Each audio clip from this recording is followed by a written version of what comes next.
Buzzing stock वो segment जिसमें कि हम बात करते हैं खबरों की, यहाँ पर खबरों के चलते हो रहा है एक्शन, क्या होना चाहिए, आपका रिएक्शन ये बताएंगे संतोष जी, खबर बताएंगे हम और निर्णय लेंगे आप विश्लेषण सुनने के बाद कि आखिर में इस शेयर में किया जाए तो क्या किया जाए। अब एक एक करके स्क्रीन पर लेकर के आते हैं तमाम शेयरों को। सबसे शुरुआत करेंगे पीबी फिनटेक के साथ। पीबी फिनटेक पे जरा स्क्रीन पर लेकर के आइए। आपको बता दें कि ये शेयर जो है एमएससीआई इंडेक्स में शामिल होगा और एमएससीआई इंडेक्स में शामिल होने पर करीब 1500 करोड़ रुपए जो है इस कंपनी के अंदर निवेश होते हुए दिखाई देंगे और इसी के चलते जो है आपको बता दें कि आज मोमेंटम में है। कुल 13 नए शेयर जो है वो एमएससीआई इंडेक्स में शामिल किए गए हैं, जो क्वार्टरली उनका रिव्यू हुआ है उसमें। और आज हम देख रहे हैं कि पीबी फिनटेक के शेयर में करीब, जो हमने खबर बनाई थी, करीब 3% के आसपास की तेज़ी उस समय देखने को मिल रही थी और अभी अगर हम देखें तो जो भाव यहाँ पर देखने को मिल रहा है वो अब 5% ऊपर है, 1250 का लेवल आ चुका है। सर, शानदार मूव एमएससीआई इंडेक्स में शामिल होता हुआ पीबी फिनटेक, कैसे देख रहे हैं सर इस शेयर को आप? देखिए, एमएससीआई इंडेक्स से बहुत ज़्यादा बुलिश होने की ज़रूरत नहीं है, क्योंकि अगर आप एमएससीआई इंडेक्स के फंडामेंटल्स को देखेंगे तो वो मार्केट कैप जैसे ही ग्रोथ होता है और एक कैटेगरी मार्केट कैप की बनी हुई है कि उस कैटेगरी या उस जो है स्टैंडर्ड में आ जाएगा ये, तो उसको ले लिया जाता है। डिस्पाइट क्या फंडामेंटल है उससे कोई मतलब नहीं रहता है उनको। और पिछले कई बार ऐसा देखा गया है कि जो कि लीस्ट जो फंडामेंटल जहाँ पे हैं और कंपनियों के स्टॉक प्राइस अगर बढ़ गए हैं तो उनको ये लोग अपने इंडेक्स में शामिल कर देते हैं, क्योंकि इंडेक्स की मेथोडोलॉजी में फाइनेंशियल्स का कुछ लेन देन नहीं होता है। वो एक स्टैटिस्टिकल चीज होती है कि प्राइस अगर बढ़ता है तो उस बढ़े हुए प्राइस को वो शामिल करते हैं। पहले ये आपको जो है मूलभूत चीजें आपको ध्यान रखनी चाहिए। दूसरी चीज, फंडामेंटल में अगर बात करें, क्योंकि आपको अगर पोर्टफोलियो बनाने हैं तो आपको फंडामेंटल ध्यान रखना चाहिए। लास्ट के 2 क्वार्टर जो है कंपनी के लिए काफी अच्छे दिख रहे हैं, जिसमें कि कंपनी की अदर इनकम्स अच्छी रही हैं, जिसके कारण की जो है लास्ट के 2-3 क्वार्टर में, जिस कारण की इनकी जो है नेट प्रॉफिट पे कंपनी आई है। तो वो, लेकिन अगेन वैल्यूएशन जो है वो काफी एक्सुबरेंटली हाई हैं। तो मुझे लगता है कि केवल ये देख कर के एमएससीआई ने शामिल किया है, मुझे लगता है कि बिजनेस प्रॉस्पेक्ट देखना चाहिए, वो बहुत इंपॉर्टेंट होता है। और वो मुझे उतना ज़्यादा अच्छा नहीं लगता, क्योंकि वैल्यूएशन इज ऑलरेडी, मतलब कहने ब्लास्टिंग वैल्यूएशन हैं इन सारी जो प्लेटफॉर्म कंपनीज हैं। जी, चलिए अगली कंपनी लेकर के आते हैं और देखते हैं यहाँ पर क्या खबरें हैं। जीएमआर एयरपोर्ट को लेकर के आते हैं। जीएमआर एयरपोर्ट में आज अच्छा मोमेंटम बनता हुआ दिखाई दे रहा है और कंपनी के नतीजे आए हैं। कंपनी का जो घाटा है वो घटा है, 639 करोड़ रुपए से कंपनी का घाटा जो है वो घट करके हो गया है 168 रुपये, 168 करोड़ रुपए। Q4 EBITDA की बात करें तो उसमें शानदार बढ़त रही है, 160% की बढ़त जो है इसमें देखने को मिली है EBITDA पे और ये रहा है 940 करोड़ रुपए। वहीं कंपनी की अगर हम आय की बात करें तो इसमें करीब 29.5% का इजाफा देखने को मिला है और ये रहा है 2447 करोड़ रुपए। तो शानदार नतीजे रहे हैं और हाल ही में जो है जेफरीज की तरफ से भी कंपनी पर कवरेज जो है वो शुरू कर दी गई है और बाय टारगेट यहाँ पर जेफरीज की तरफ से दिया गया है और शेयर पर लक्ष्य जो है वो बढ़ा के कर दिया गया है करीब करीब 100 रुपये। आज मोमेंटम में है शेयर जीएमआर एयरपोर्ट। सर, इसमें मोमेंटम में तब आया था जब एक समय जीक्यूजी ने इसमें हिस्सेदारी खरीदी थी, लेकिन उसके बाद से शेयर सुस्त पड़ता हुआ दिखाई दिया। अभी क्या करना चाहिए? जीएमआर एयरपोर्ट के शेयर पे करीब करीब 4.5% ऊपर इस समय कामकाज कर रहा है। दूर रहें, जब तक कि प्रॉफिट नहीं है कंपनी में, दूर रहें। आपने जैसा बताया है कमेंट्री में कि लॉस कम हुआ है, अरे होने दीजिए, लॉस कम होता है। आ, देखिए, कंपनी, मैं जो देखता हूँ विपुल जी, उसमें है कि कंपनियां जो काम करती हैं, 35,000 करोड़ के करीब का लोन है, बहुत बड़े बड़े एयरपोर्ट के इंफ्रास्ट्रक्चर मेंटेन करती है, बिजनेस बहुत अच्छा है, बहुत लोगों को रोजगार दिया है इन्होंने। लेकिन इन्वेस्टर क्या, एक अच्छी कंपनी होना और अच्छा इन्वेस्टमेंट होना दो अलग अलग चीजें हैं। 2900 करोड़ के करीब का इन्होंने ब्याज दिया है, तो बैंकों के लिए तो अच्छा हुआ है, जो जिन बैंकों ने इनको लोन दिया होगा। प्रॉफिट कहाँ आया, तो अगर देखें डेप्रिसिएशन में 1400 करोड़ जो कि कैश प्रॉफिट है वो है, और लॉस अगर देख लें, आपको टोटल लॉस 800 करोड़ के करीब का मार्च में है, पूरे साल का। तो 800 करोड़ का लॉस और कैश प्रॉफिट 1400 करोड़, 600 करोड़ आप, मतलब आप समझिए एक तरह से बचता है इन्वेस्टर के लिए।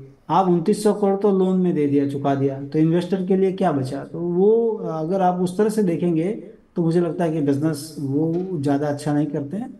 इन्वेस्टर्स के एंड पे बहुत सारी चीज़ें बचें, अगर ज़्यादा बचें, उनका पाई बढ़ता हो, तो वो बिजनेस अच्छे लगते हैं। इस लिहाज से मैं अवॉइड करूंगा। जी, तो यहाँ पर ये राय निकल करके आती हुई अगली कंपनी लेकर के आते हैं स्क्रीन पर और जानते हैं कि यहाँ पर क्या कुछ घटनाक्रम देखने को मिला है और किन खबरों के चलते यहाँ मोमेंटम बन रहा है। प्राज इंडस्ट्रीज जो है आज मोमेंटम में है। कंपनी का मुनाफा 4.3% बढ़ा है और ये बढ़कर के 91.9 करोड़ रुपये रहा। आय की बात करें तो 1.5% बढ़ी है, ये 1018 करोड़ रुपये के आसपास रही है। वहीं कंपनी की अगर हम EBITDA की बात करें तो वो जो है उसमें अच्छा इजाफा देखने को मिला, करीब 21% के आसपास की बढ़त रही है और ये 130.8 करोड़ रुपये रहा है। और इन्हीं नतीजों के चलते शेयर में आज मोमेंटम भी है और साथ ही साथ कंपनी के बोर्ड ने 6 रुपये प्रति शेयर का डिविडेंड भी घोषित किया है और चौथी तिमाही में कंपनी को करीब करीब 924 करोड़ रुपए के नए ऑर्डर मिलते हुए दिखाई दिए हैं। तो ये स्थिति यहाँ प्राज इंडस्ट्रीज़ पर देखने को मिली है और अभी के जरा भाव देख लेते हैं कि क्या स्थिति देखने को मिल रही है। प्राज इंडस्ट्रीज अब 5% 5.5% ऊपर जो है इस समय कामकाज करते हुआ और अच्छा मोमेंटम यहाँ पर बनता हुआ दिखाई दे रहा है। सर क्या सलाह रहेगी प्राज इंडस्ट्रीज़ को लेकर के?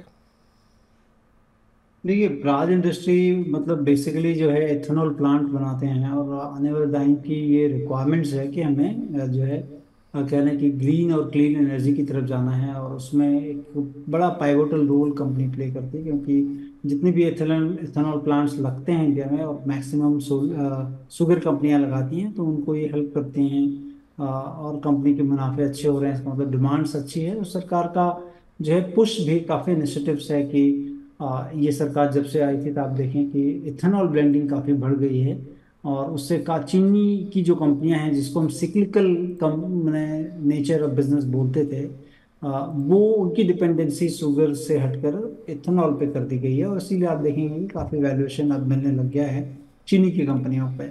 और उसका इसका जो है प्राइस का उसमें काफ़ी पाइवोटल रोल रहा है। रिजनेबली वैल्यूड है कंपनी।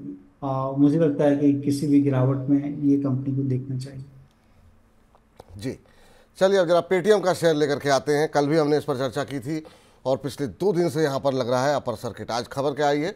खबर आई है पेटीएम पे ब्लॉक डील की, बड़ी ब्लॉक डील जो है देखने को शेयर के अंदर मिली है। 1% से ज़्यादा की ब्लॉक डील हुई है। 75.20 लाख शेयरों का सौदा 391 रुपये प्रति शेयर के भाव पर हुआ है। और आपको ये बता दें कि ये जो हिस्सा खरीद हुई है इसकी कुल लागत कितनी आएगी? 2.25% हिस्सेदारी का सौदा 296 रुपये 30 पैसे प्रति शेयर में हुआ है। आपको बता दें इसके अलावा अदानी समूह के हिस्सा खरीद की खबरों के चलते शेयर में तेजी देखने को मिल रही है और लगातार मोमेंटम में बनता हुआ 2 दिन के अपर सर्किट के बाद जब ब्लॉक डील हुई, ब्लॉक डील के पहले तक अपर सर्किट लगा था, ब्लॉक डील के बाद अपर सर्किट खुल गया है। सर पेटीएम पे आपकी राय क्या होगी? सर आज 3.4% के आसपास की गिरावट देखने को मिल रही है। पिछले 3 दिन से ट्विटर पर भी काफ़ी ट्रेंड कर रहा है। जब विजय शेखर जी की मुलाकात गौतम अडानी से हुई थी, बहुत सारे कयास लगाए जा रहे हैं। आपकी राय क्या होगी पेटीएम को लेकर के? देखिए, मैं तो विपुल जी एक ही चीज़ मतलब बहुत ही सिंपलिस्टिक जो है बिजनेस स्ट्रैटेजी में रखता हूँ कि जो है प्रॉफिट आना चाहिए, ऑपरेटिंग प्रॉफिट आना चाहिए। और मुझे तुलसीदास की एक बहुत अच्छी जो है उन्होंने चौपाई लिखी थी कि कर मुरली उर मालपट भले बने हो नाथ, तुलसी मस्तक तब नवे धनुष बाण लो हाथ। तो कृष्ण जी के परिप्रेक्ष्य में कहा गया है कि मूर्ति जो है बाद में जो है उनके मूर्ति के हाथ में धनुष बाण आ गया, तो भक्त की अर्जी थी कि हमारा सर तो वहीं नवेगा जहां पर भगवान के हाथ में धनुष बाण होंगे।